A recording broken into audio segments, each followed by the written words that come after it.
પતિએ ઈશ્વરે આપેલી અમૂલ્ય ભેટ છે। બગીચામાં એક છોકરી બહુ ગુસ્સામાં બેઠી હતી। પાસે જ એક વૃદ્ધ બેઠો હતો। તેણે છોકરીને પૂછ્યું, શું થયું દીકરી, તું આટલી પરેશાન કેમ છે? છોકરીએ ગુસ્સામાં તેના પતિને ભૂલો વિશે કહ્યું। વૃદ્ધે હળવું સ્મિત કર્યું અને છોકરીને પૂછ્યું, દીકરી, તું કહી શકે કે તારા ઘરનો નોકર કોણ છે?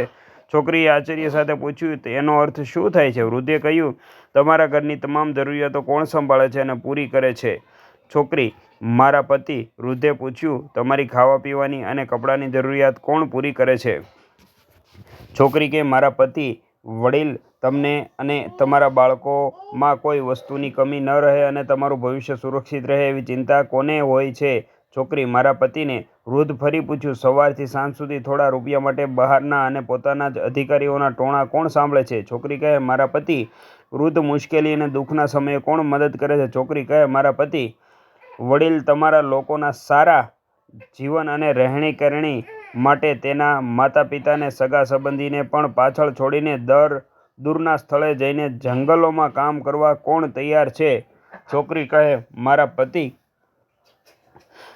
વૃદ્ધ, ઘરમાં ગેસ, વીજળી, પાણી, મકાન, સમારકામ, સુવિધાઓ, દવાઓ, કરિયાણા, મનોરંજન, ભવિષ્ય માટે બચત, બેંક, વીમો, હોસ્પિટલ, શાળા, કોલેજ, ઓફિસ અને બીજી ઘણી બધી જવાબદારીઓ એક સાથે કોણ નિભાવે છે? છોકરી કહે, મારા પતિ। વૃદ્ધ, જ્યારે તમે બીમાર હોવ ત્યારે તમારી સંભાળ અને સેવા કોણ કરે છે? છોકરી કહે, મારા પતિ। વૃદ્ધે કહ્યું, મને બીજી એક વાત કહો, તમારા પતિ આટલું કામ કરે છે અને દરેકનું ધ્યાન રાખે છે, શું તેણે ક્યારેય આ માટે તમારી પાસેથી પૈસા લીધા છે? છોકરી, ક્યારેય નહીં। આના પર વડીલે કહ્યું કે તમને તમારા પતિની એક ઉણપ જોઈ, પણ તેમના આટલા બધા ગુણો તમે ક્યારેય જોયા નથી। છેવટે પત્ની માટે પતિ શા માટે જરૂરી છે? માનો કે ના માનો, જ્યારે તમે દુઃખી હોવ ત્યારે તે તમને ક્યારેય એકલા નહીં છોડે।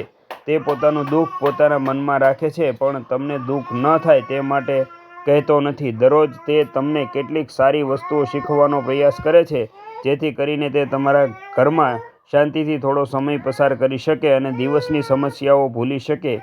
તે દરેક નાની નાની વાતો પર તમારી સાથે લડશે અને તમને થોડીક વાતો પણ કહેશે, પણ તમારા માટે બીજા કોઈને કંઈ કહેવા દેશે નહીં। તમને આર્થિક તાકાત આપશે અને તમારું ભવિષ્ય પણ સુરક્ષિત કરશે।